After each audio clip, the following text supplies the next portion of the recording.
औज़ुबिल्लाहिमिनश्शैतानिर्रजीम बिस्मिल्लाहिर्रहमानिर्रहीम। अस्सलाम वालेकुम। उम्मीद करता हूँ सब खैरियत से होंगे। अच्छा, तो आज हमारे पास टॉपिक है वन डायमेंशनल कंजर्वेटिव सिस्टम।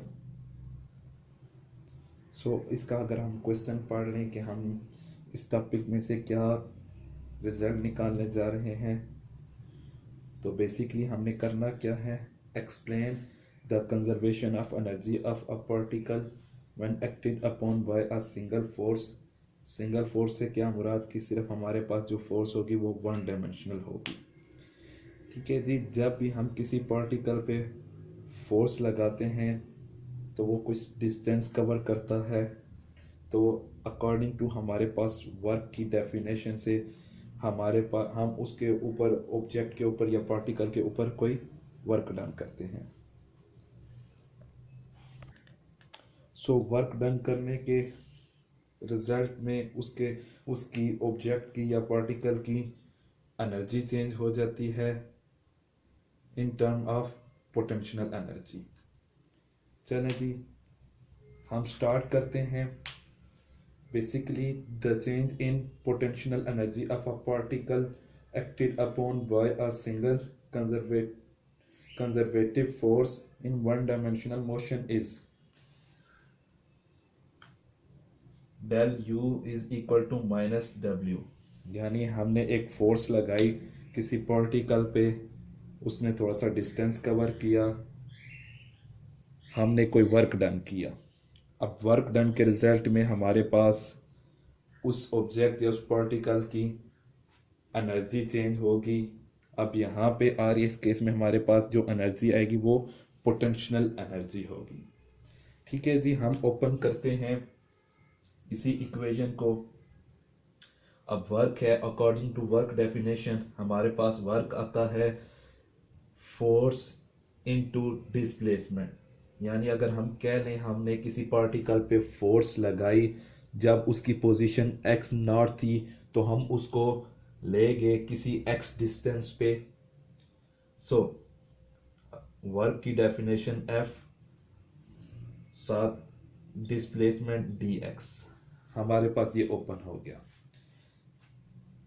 अब हमारे पास क्या है जी, एनर्जी साथ पोटेंशियल एनर्जी है। चेंज है तो हम लिख लेते हैं कि हमारे पास इनिशियल में या x नॉट पोजीशन पे जो पोटेंशियल एनर्जी थी वो x नॉट थी, और जो फाइनल हमारे पास एनर्जी आ गई वो x आ गई। हम चेंज लिख सकते हैं फाइनल माइनस इनिशियल। ठीक है जी, उसकी तरफ हमारे पास ऐसी ही इक्वेशन दूसरी साइड पे dx। अगर हम इसको अगेन क्लोज कर लें, क्लोज क्यों कर रहा हूं मैं इसके बाद मैं आपको बताता हूं। इसको इक्वेशन 1 का नाम दे देते हैं। अब देखें, जब भी हमने किसी ऑब्जेक्ट पे फोर्स लगाई, वर्क डन हुआ, वर्क डन के रिजल्ट में उसकी एनर्जी चेंज होगी। अब हमारे पास क्या आ गई, यहाँ पे पोटेंशियल एनर्जी की हमने बात कर ली। लेकिन according to work energy principle, जब भी हम किसी ऑब्जेक्ट पे पार्टिकल पे फोर्स लगाते हैं तो उसकी क्या हो जाती है, एनर्जी चेंज हो जाती है। कौन सी energy, kinetic energy. According to, या मैं इसी इक्वेशन को लेके चलूं कि जहां पे मैंने वर्क डन किया एक्स नॉट से, उसकी चेंज होगी एनर्जी एक्स। ठीक इसी तरह अगर मैं इन टर्म ऑफ लिखूं इसको काइनेटिक एनर्जी के, हमारे पास क्या आ जाएगा, 1/2 m v square minus 1/2 m v naught square. v square जो वेलोसिटी होगी आपकी x पोजीशन पे यानी फाइनल पोजीशन पे, और x नॉट के लिए मैंने v नॉट सब्सक्रिप्शन यूज कर ली। ठीक है जी, नॉट की सब्सक्रिप्शन लगा ली। अब यही हमारे पास क्या हो जाएगा, w के। मैं इन दोनों इक्वेशन को कंपेयर करता हूं, हमारे पास अगर मैं इस नेगेटिव साइन को यहां से रिमूव करके इस तरफ ले जाऊं, नेगेटिव आ गया। अब ये दोनों सेम हो गए, तो मैं इनको कंपेयर कर लेता हूं।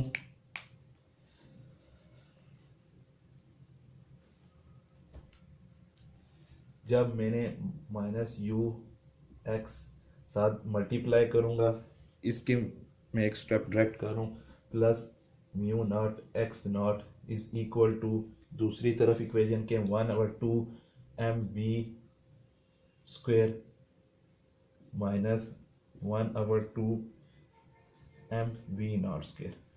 सो मैं x वाली और x के करस्पॉन्डेंस जो उसके पास वेलोसिटी थी उनको एक तरफ ले जाता हूँ, और जो x नॉट पोजीशन पे उसकी जो वेलोसिटी वाली थी या काइनेटिक एनर्जी, इसको एक तरफ ले जाता हूँ।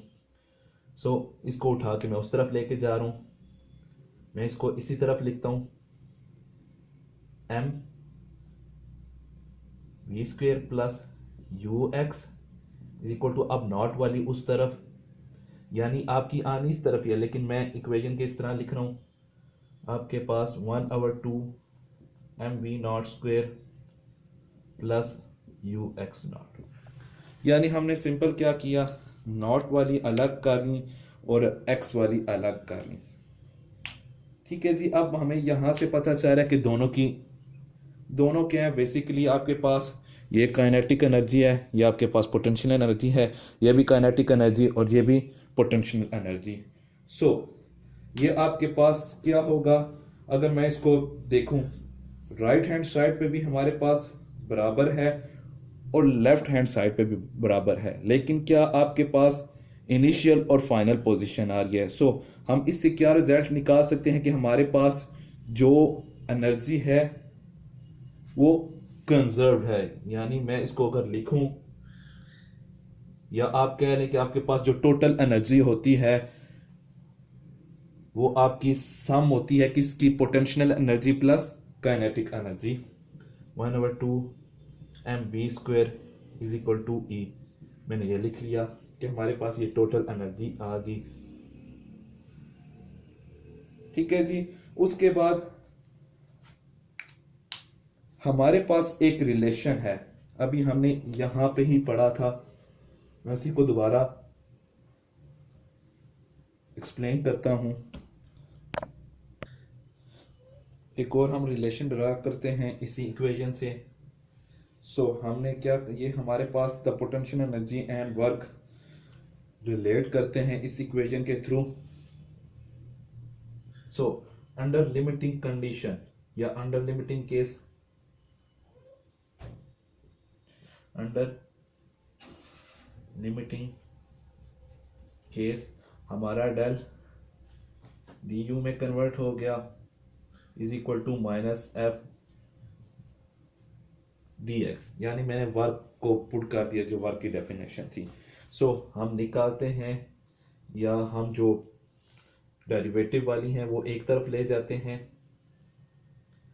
हम इसको इस तरफ लेते हैं, डी यू माइनस का साइन है डी एक्स, यानी ये हमारे पास फाइनल रिजल्ट आ गया। एक तो ये इक्वेशन जो हमने निकाली, बेसिकली हम क्या कर रहे थे, हमारे पास जो टॉपिक था वन डायमेंशनल कंजर्वेटिव सिस्टम की, हमने पहले तो एनर्जी कंजर्वेशन चेक की, यानी उसकी एनर्जी कंजर्वेशन बेसिकली सम होती है किसकी, पोटेंशियल प्लस काइनेटिक एनर्जी, और हमने एट द एंड पे एक रिजल्ट निकाल लिया कि ये हमारे पास जो फोर्स है, अगर हम इसकी पोटेंशियल एनर्जी का with respect to D X लें तो हमारे पास जो फोर्स आएगी वो कौन सी होगी, हमें उसकी कंजर्वेशन पता चल जाएगी कि वो फोर कंजर्वेटिव है कि नहीं है। अगर मैं इसका एक और आपको इसकी डेफिनेशन बता दूं कि हमारे पास जो फोर्स है is equal to negative of potential gradient. ठीक है जी, नेगेटिव ऑफ पोटेंशियल ग्रेडियंट, या आप कह लें negative of potential gradient is equal to applied conservative force. So ये हमारे पास जो भी फोर्स आएगी वो क्या होगी, कंजर्वेटिव